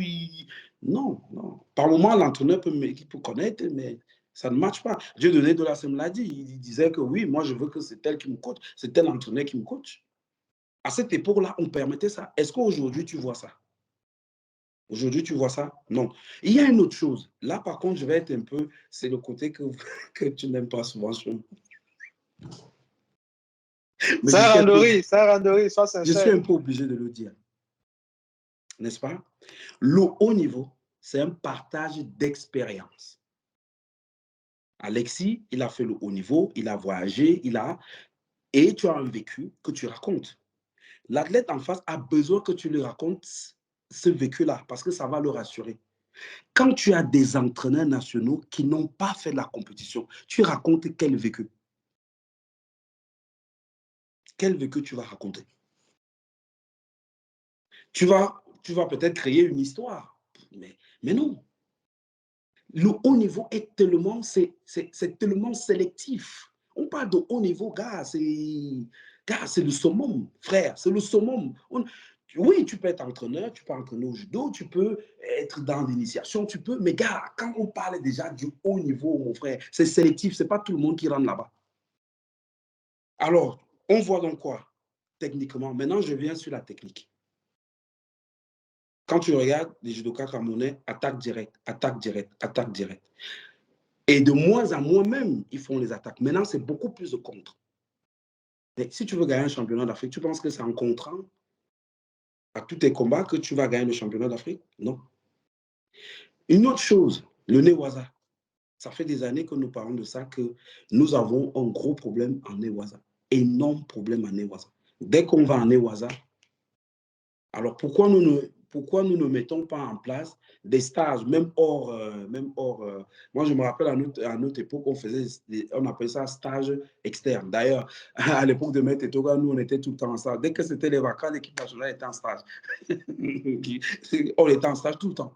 D'accord? Plein de gens, plein de jeunes venaient, d'autres clubs, ils venaient, on s'entraînait. Donc, le haut niveau, c'est pas... Non, c'est pas parce que c'est pas affinitaire, c'est pas parce que je connais un tel qui connaît un tel qu'on va prendre le mettre là. Non, non, non, non. Nous voyons ça, hein. Nous voyons aujourd'hui. Nous voyons ça. Gars, pour gagner une compétition, ce n'est pas évident. C'est pas évident, surtout une compétition comme le championnat d'Afrique. C'est pas évident. Je parle souvent de la performance comme un menu. Quand tu vas faire à manger, si tu mets trop de sel, c'est pas bon. Si tu ne mets pas de sel, c'est pas bon non plus. Tu mets trop d'eau, c'est pas. Donc, en fait, tout est dosé au millimètre. Et la performance, c'est au quotidien. C'est pas seulement sur le tapis, sur,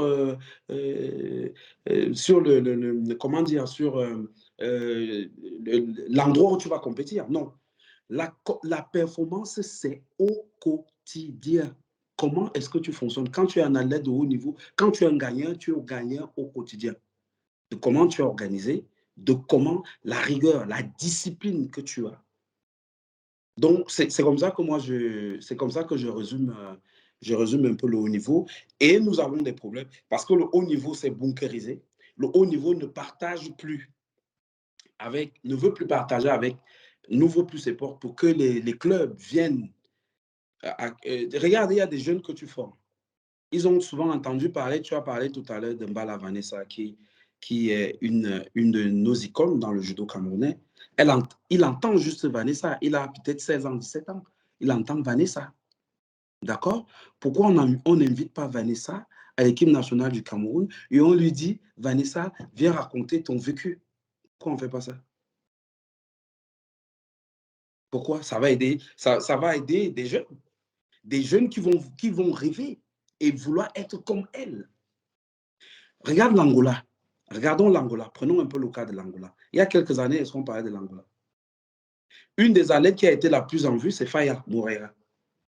Et aujourd'hui, nous voyons ce que l'Angola fait. L'Angola a le moins de 66 kilos qui est champion d'Afrique et le moins de 73. Et s'il te plaît, c'est des gars qui font du judo. Hein. Moi, j'ai regardé le Rwanda, j'étais là, j'ai dit non, c'est le judo que je vois. C'est le judo que je vois en Angola comme ça. J'aurais bien voulu que ça se passe aussi comme ça au Cameroun. Mais si nous mettons à côté toutes ces personnes ressources qui peuvent partager leur expérience, on ne peut que voir le niveau que nous avons. Il faut savoir que pour se qualifier pour les Jeux olympiques, cette Olympiade, on ne va pas jouer sur la qualification directe. Donc, nous allons jouer sur le quota continental. Et le quota continental, c'est garçons et filles mélangés. Donc, par exemple, l'athlète aujourd'hui qui est en tête sur la qualification continentale, on n'est pas sûr que Paris 24, ce sera le même athlète. Ça peut être un garçon qui peut passer devant, ça peut être une fille. On peut même perdre la qualification continentale. Ouais. Et il n'y a aucun athlète qui va aux Jeux olympiques. Donc, quand on arrive à ce niveau, la relève, elle est où? La relève, elle était préparée quand on mettait 4 personnes par catégorie, ce qui fait que quand il y avait le titulaire, s'il était déjà en phase où il commençait à descendre pic de performance, il y avait déjà quelqu'un derrière qui revenait.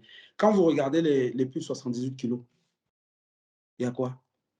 Quand vous regardez les moins de 63 kilos, tiens, c'est l'une des moins de 63 kilos qui a en ce moment la qualification. Bon, on peut dire que là, il y a quand même eu la relève puisque Hélène ayant pris sa retraite. Dans les moins de 78 kilos, dans les moins de 70 kilos, quels sont les athlètes qui sont capables de challenger? Maintenant, on revient chez les garçons. Alors, chez les garçons, alors là, c'est chaud. C'est chaud chez les garçons. On dirait que le judo masculin, et pourtant, la première médaille champion d'Afrique, s'il te plaît, c'est à moins de 90 kilos. Serge Abolo-Biweli. C'était chez les garçons. C'est après que les filles ont pris le dessus. Ça veut dire qu'on a une catégorie au Cameroun, les moins de 90 kilos, qu'on met de l'adversité dedans. On dit, on veut 10 Alexis qui ont le même potentiel qu'Alexis, les 10 dans cette catégorie. Vous allez avoir un champion d'Afrique dans les moins de 90 kilos. Mais si vous enlevez l'adversité, vous croyez que vous allez avoir quoi? Vous allez avoir un individu qui est fort pendant 50 ans, 100 ans, mais voilà, il faut des gens qui vont challenger. Il faut ça. Et il faut laisser l'adversité. L'arbitrage est très, très, très... on arbitre au faciès. Dès que c'est tel, ah non, on va arbitrer comme ça. Dès que c'est un autre... Non. Donc, voilà un peu, j'ai été long. Voilà comment moi je vois le haut niveau. Maintenant, tu vas me dire, mais dans tout ce que j'ai dit, il n'y a pas quand même quelque chose qui est bien. Oui, nous avons du potentiel. Car nous avons du potentiel. Il y a un petit jeune qui s'entraîne au Youk dans les plus de 100 kilos. Bon, par rapport à son morphotype, normalement, ce n'est pas un plus de 100 kilos. S'il est bien entraîné, s'il est vraiment dans le truc, c'est même un moins de 90. C'est à moins de 100. Oui, je pense même 100 même, c'est un moins de 90. Mais qu'est-ce qu'il fait dans les plus de 100? Il a du potentiel. Et il y en a plein. Ils sont là. Ils sont là. Je me souviens d'une athlète. Mais j'étais à 2 doigts de pleurer. Tomo Angel, qui va en lutte. Tomo Angel fait le judo. J'arrive au Cameroun, moi je ne la connais pas. Je veux m'entraîner au FAP, qui a été aussi un de mes anciens clubs. Et je vois, alors, je ne sais pas, je montrais une technique. Après, je vois, quand je monte, je vois comment elle fait. Je recule, j'appelle l'entraîneur du FAP, je demande, mais c'est qui? Il me dit, mais tu ne la connais pas, c'est Tomo Angel, elle a fait 3e au jeu militaire. Je dis, ah oui. Mon frère, pour qu'on sélectionne Tomo Angel à l'équipe nationale de judo, on ne l'a pas sélectionnée. Elle est allée en lutte, elle a fait championne d'Afrique. Si Langala fait championne d'Afrique en lutte, Langala peut lutter au judo. Finalement, qu'est-ce qui s'est passé? Elle a arrêté le judo, elle est allée en lutte. Voilà. Et c'est une étoile qu'on aurait pu avoir aussi dans le judo, mais qui est partie. Donc, voilà un peu comment il y a de la ressource, il y a du bon. Donc, on ne peut pas... C'est d'ailleurs pour ça que quand tu vois que je mets un accent pour qu'on ouvre le dojo Etoga, c'est parce que je sais qu'il y a un potentiel. Le Camerounais aime le sport. Gars, parfois, je marche en route, je vois un mec. Et si tu sais, je vois un mec passer, je vais l'accoster, je lui dis, viens faire le shit. Il me regarde d'abord comme ça. En fait, ça, c'est Maître Tchungi qui aimait faire ça. Je lui dis, toi, tu es un bon judoka, viens faire le judo. Ah non, moi, non. Et voilà, et pourtant, le Cameroun, voilà, regorge des spécimens.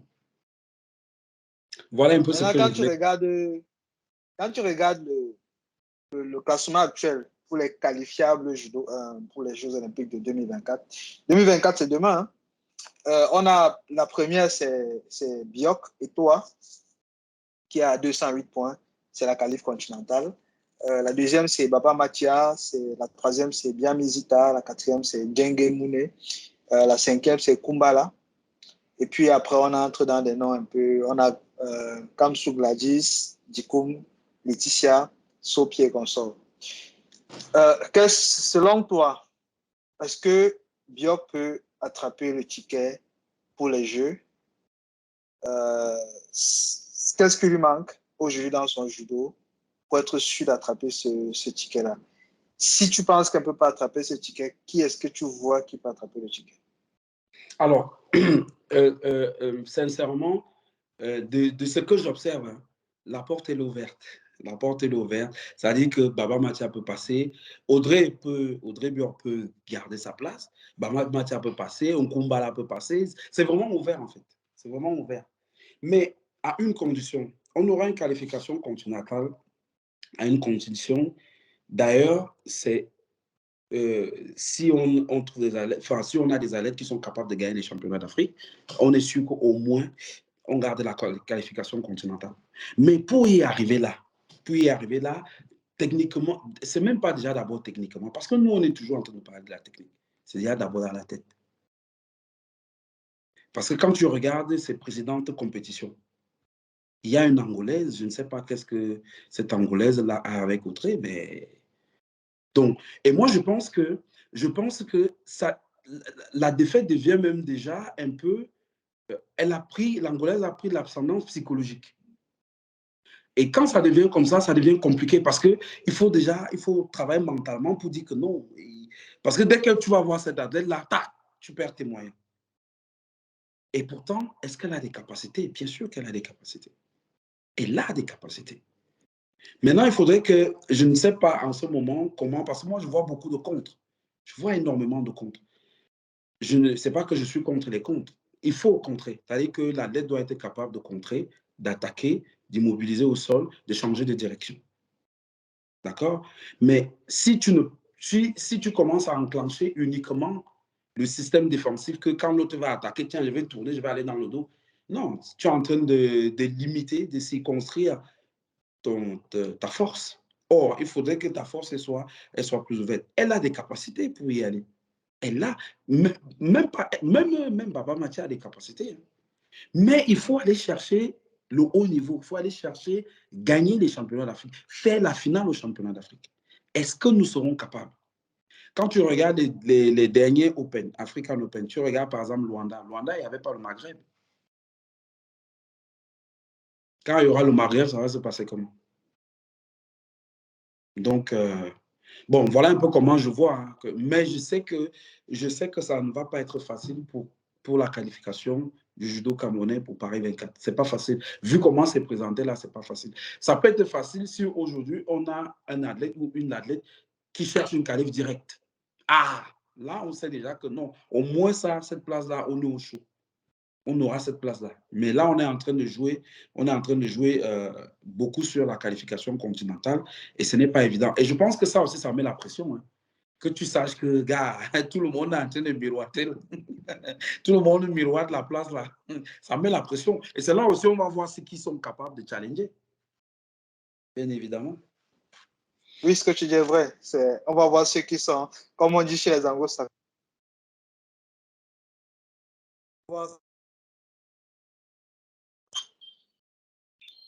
Excuse-moi.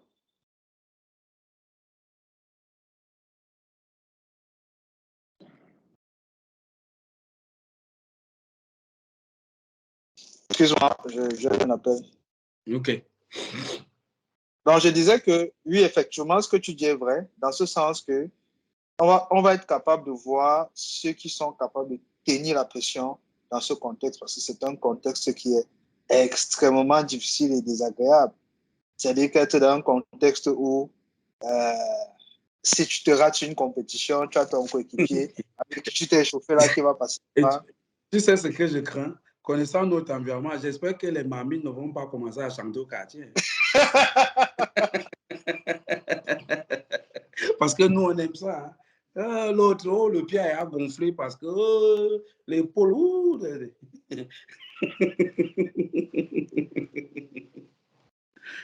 Bon, elles sont jeunes, elles sont jeunes. On va se dire que peut-être qu'elles n'ont pas encore développé ces réflexes-là. Mais on leur souhaite beaucoup de courage. Par contre, la question que je me pose, c'est que est-ce que le judo masculin va tenir ses 8 ans sans Jeux olympiques? On a raté Tokyo.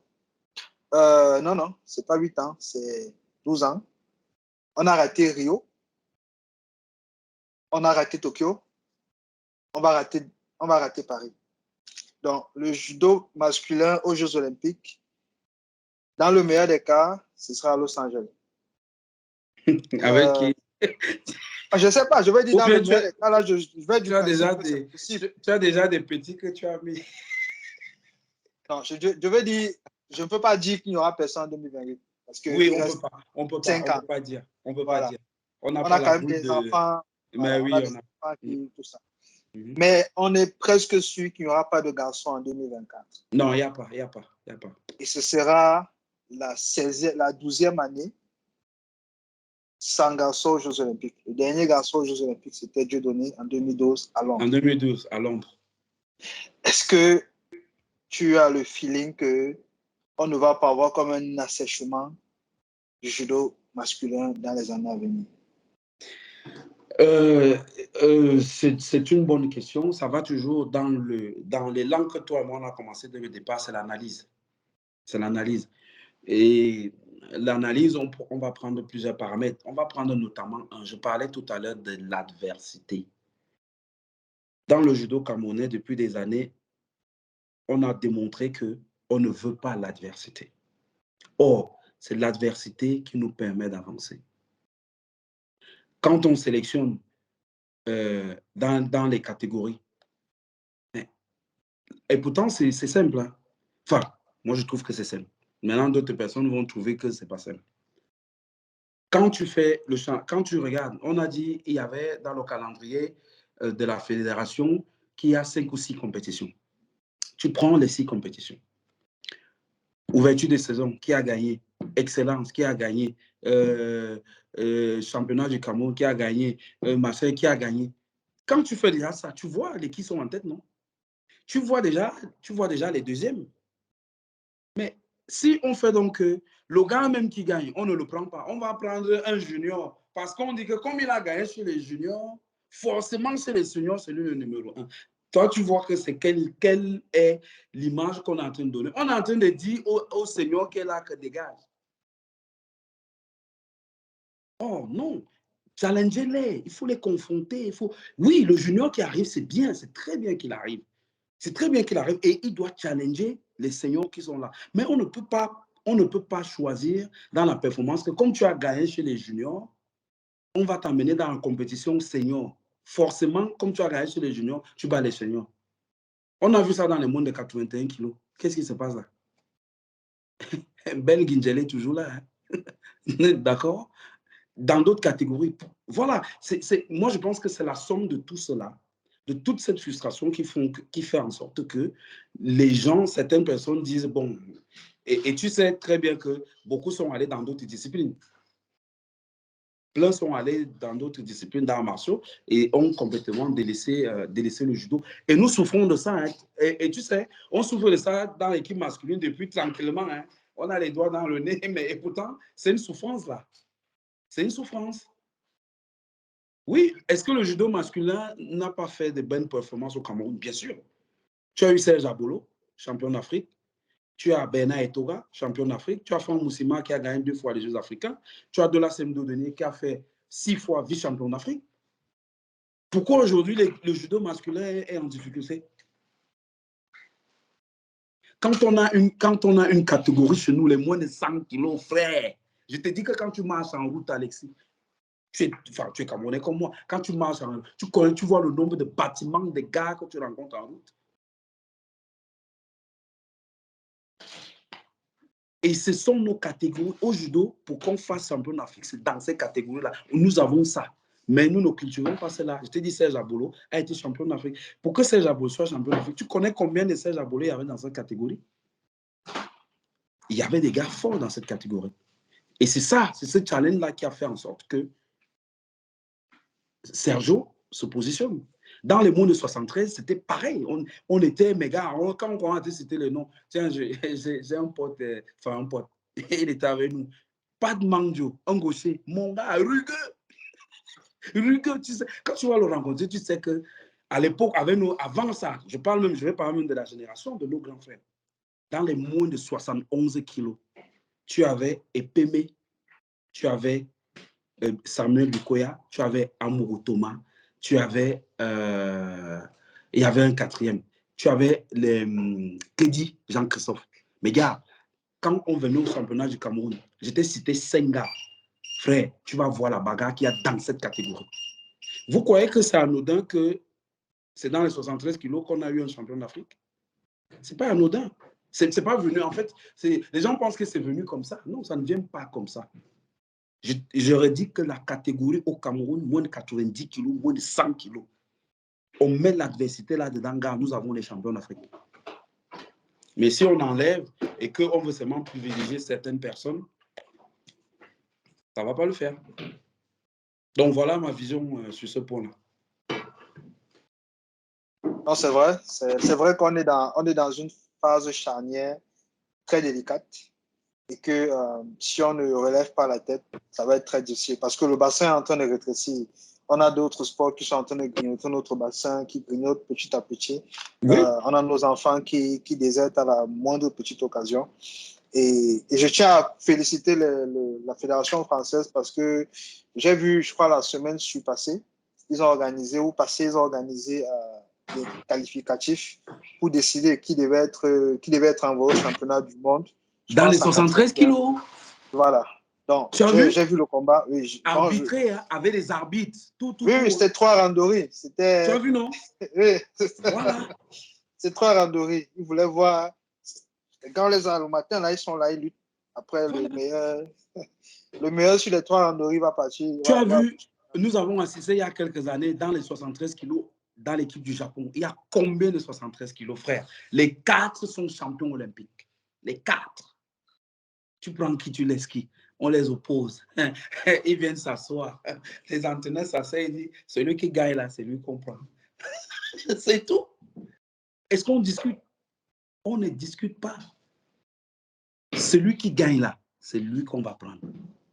On ne va pas dire que non, comme il est cadet et qu'il a gagné, et que c'est lui qu'on va prendre, comme il est jeune, il monte. Non, non, non, gars. Laissez-nous les films qui... Non, non, non, non. Opposez-le, laissez-le, le junior qui monte là. OK, il a gagné. Ça, il nous montre déjà qu'il a les capacités. On le met dans. On dit, voilà, dans la catégorie là, il y a 4. Si tu roses les 4 là, c'est toi. Si tu ne le fais pas. Et ce n'est pas parce que tu l'as fait une fois qu'on ne va plus te tester. On te teste en permanence. On te teste en permanence. Et chez nous, on n'aime pas ça. On trouve que ça nous met la pression. C'est pas bien. Mais vous avez vu quel athlète, dans quelle discipline sportive, tu peux faire la performance sans être sous pression. C'est la pression là qui te fait avancer. C'est cette pression. La compétition, c'est la pression. Mais voilà. Comment tu peux donc venir faire un sport de combat et tu penses que tu vas faire un sport de combat, tu n'auras pas de pression. Non, moi, je vais faire ça sans pression, mais tu rigoles ou quoi? Non, on doit te mettre la pression pour que tu sortes le meilleur, de toi-même. Ça veut dire que si nous voulons des champions d'Afrique, dans chaque catégorie, il doit avoir le même individu, pas une fois, mais 5-6 fois. Et parce que les 5-6 personnes là s'affrontent, c'est ça qui va venir faire qu'il y ait le challenge. On va souvent prendre le meilleur. Regarde aujourd'hui, tu parles de l'équipe de France. Malonga s'est blessée. Elle a du mal à revenir. Qui est là? Oudé Chimeyo. Et de comment moi j'ai vu un peu comment elle a fait, parce que déjà, de comment elle a gagné le Grand Slam, vraiment, elle est... Moi, je pense qu'au championnat du monde, là, elle est partie, elle peut gagner ce championnat du monde. Et c'est elle qui risque d'être dans les Mots 78, équipe de France, pour Paris 24. Pour dire quoi? Il y a du challenge. Si on enlève le challenge, gars, tu vas avoir un individu, il est bon, il est fort pendant 15 ans, 20 ans, mais il faut des gens qui vont le pousser, qui... Même pour lui, parce que même pour celui qui est bon, il a besoin de challenge pour progresser, parce que s'il arrête de progresser, dès qu'il prend l'avion, il part faire le tourisme, on va le fracasser. Bah oui, exactement. Il faut le challenge. Il y a des catégories au Cameroun que, gars, tu mets le challenge là, on a les champions d'Afrique. Mais si on ne met pas de challenge, je suis désolé. Regarde, aujourd'hui, quand tu regardes l'équipe masculine, puisque nous parlons de l'équipe masculine, quel est le mot de sang aujourd'hui que tu peux prendre là, que tu vas amener, qui va faire une perf? On ne sait pas. Parce que même au Cameroun, même, c'est elle qui gagne demain. Après, c'est l'autre. Oui, on est en chantier. On espère que le chantier va être adressé. Et on va car le chantier là est long, Alexis. Comme tu as compté les années, depuis 2012, le chantier là est long. 2012-2024, frère, ça fait des années quand même. C'est un terrible chantier. Même si tu veux construire le barrage de Naktiga, je crois qu'au bout de ce temps-là, le barrage est fini. L'électricité... Non, bon, c'était pour... Et ça fait 12 ans. Et si on ne se ressaisit pas, ça va faire 16 ans. Donc, c'est un appel, c'est une bouteille qu'on jette à la mer pour nos instances sportives. Je pense toujours Triumvirat, Fédération, MICEP et Comité olympique. C'est une bouteille qu'on jette à la mer pour ces trois-là, pour leur dire, mettons les mains à la pâte, on a du travail à faire, il faut revitaliser le judo masculin. Et même le judo féminin en soi, oui. Il faut le revitaliser parce que on a besoin d'avoir des qualifiés directs. Je crois qu'on commence à être un peu fatigué de devoir jouer à la roulette russe avec les qualifiés continentaux. Essayons de suivre la tendance que Vanessa avait fixée. Allons chercher. Elle est là, il faut aller la chercher, Alexis. Donne-moi son contact, je vais faire l'entremetteur. Merci beaucoup, Mathieu. Merci pour ce randonnée. On a passé 90 minutes de très belle qualité. Oui, c'est moi qui te remercie. Est-ce que tu as quelque chose à dire aux plus jeunes, à tes partenaires, à qui que ce soit? Bon, qu'est-ce que je vais dire aux plus jeunes? La première des choses, c'est que je vais te remercier. Et je vais remercier le judo camerounais parce que l'échange que je peux avoir aujourd'hui, c'est grâce à eux. Les petites recherches que je fais, je me suis formé en préparation mentale. Pourquoi? Parce que j'ai compris que nous en avons besoin.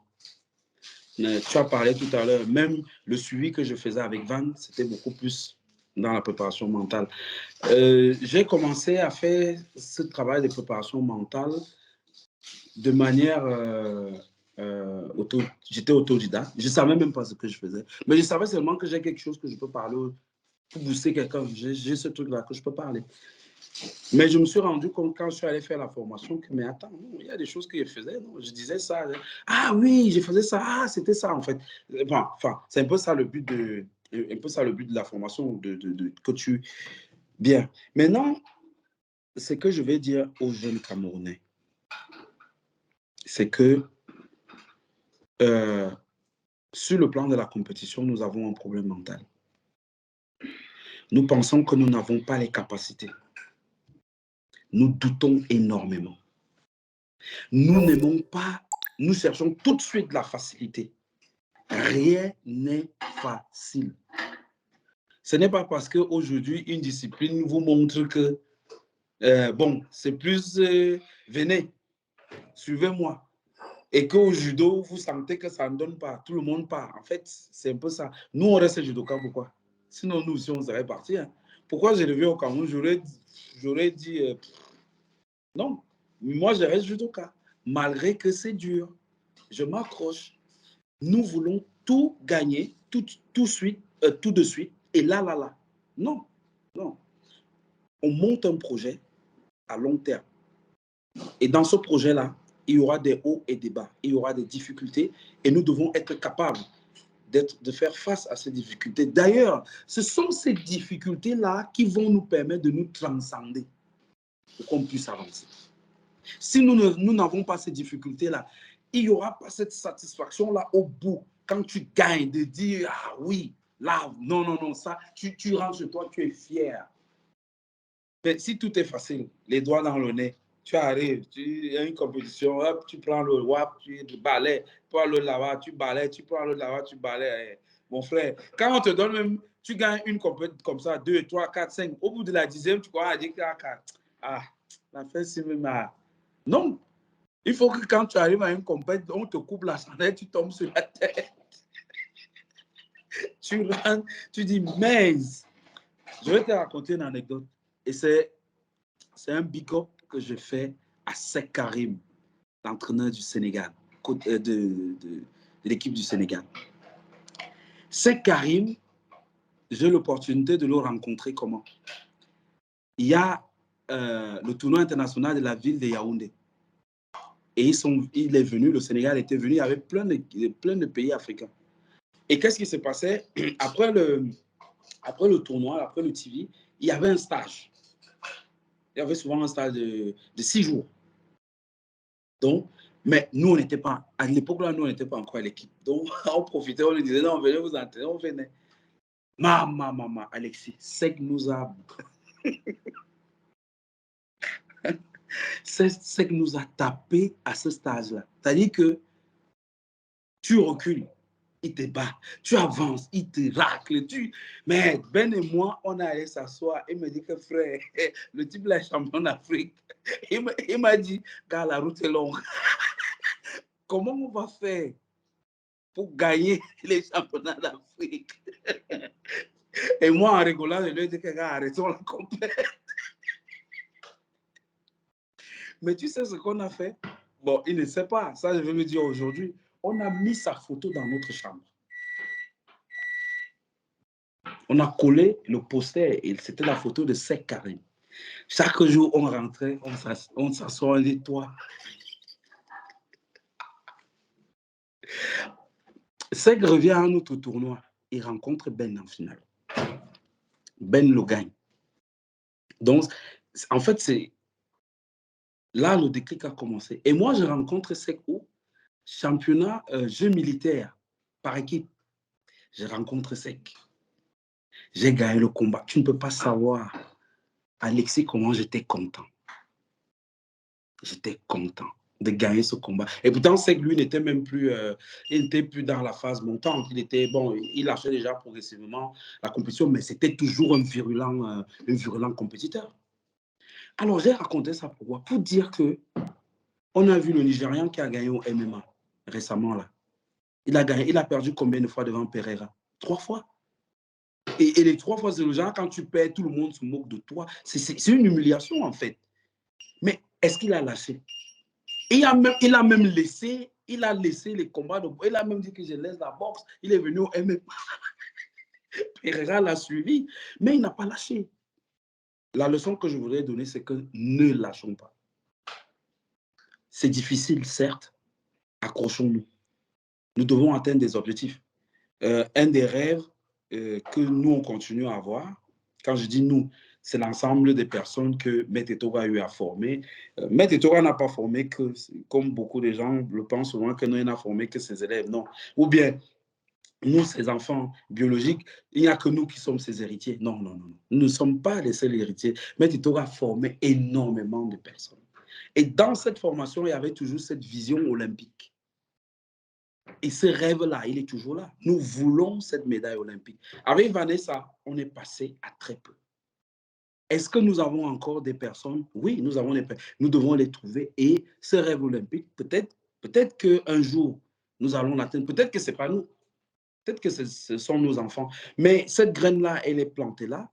Et le judo camerounais, en termes de performance aujourd'hui, passe un moment quand même douloureux. On a parlé de l'équipe masculine.